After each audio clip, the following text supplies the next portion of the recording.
Hi. So this video is with the intention to explain and to talk about the project that we realized for one of our engineering subjects.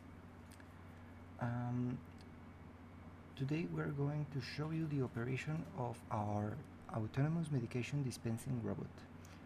The robot is designed to deliver medication accurately bed by bed in a hospital environment.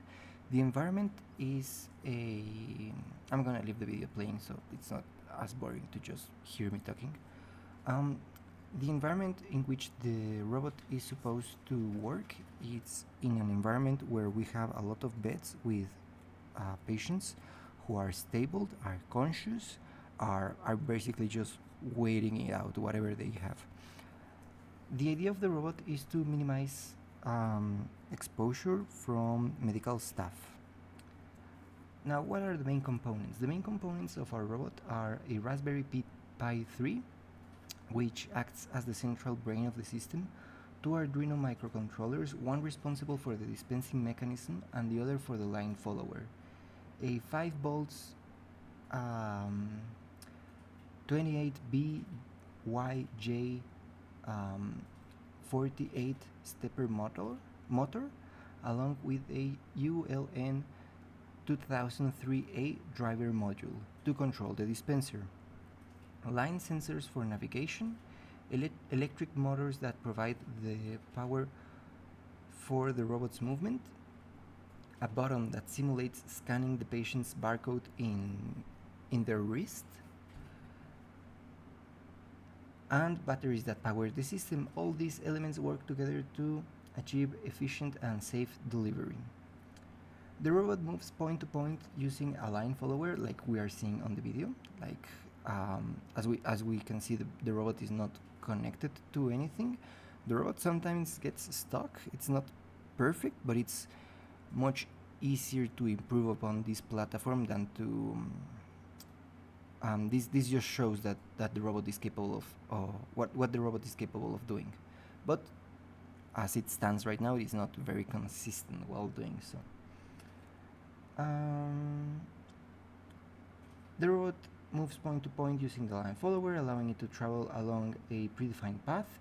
Additionally, it has a dispenser that can be loaded with medications and deliver the dose or the cargo directly to the patient's bed. The delivery is triggered by pressing a button that simulates scanning the barcode. When we mean we're using a button and it simulates scanning, it's because we ran out of funds for the project, so we still need to work upon this function, but we were unable to implement the barcode scanner. So we are simulating it with a push button. The button is connected to an Arduino, which sends a signal to a Raspberry Pi 3 to start the delivery. The Raspberry Pi 3 uses ROS to coordinate the entire system. Communication between the Raspberry Pi and the two Arduinos, one managing the dispenser mechanism and the other the line follower. This is done via serial connections through USB ports to the Raspberry. The line follower Arduino is connected to port dev TTYACM0 and the dispenser Arduino to port dev TTYACM1. Both devices communicate at 9600 baud. The software operation of the Raspberry Pi is a Python program that acts as a ROS node that handles simultaneous communication with both Arduinos through two independent threads, reading and sending messages in real time. Let's change the video so this isn't as nightmarish as I think it's being.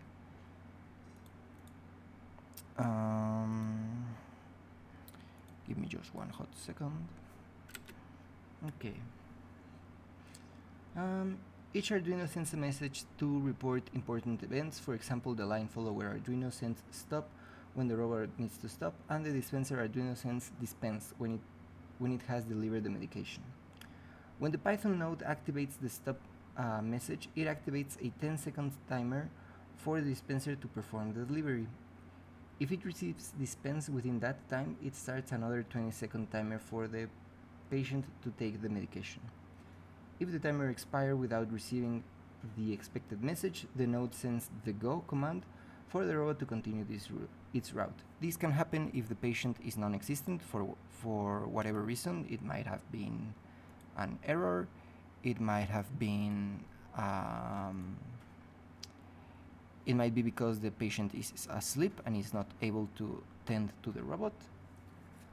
So that's why we are implementing these two timers. With this coordination between hardware and software, the robot can deliver medication efficiently and safely, facilitating care in hospitals and improving the experience for both medical staff and patients. And that's basically it. Let's review one last time this video, which best encaptures how the robot behaves. We can see it's following the line, then we have some aggressive curves, which it then can take no problem, and then for whatever reason the robot decides to, you know what, I did my best, so with this smooth curve I'm just gonna bail on you, you know. Yeah, so he just stops. But like that's basically it. Thank you for your attention.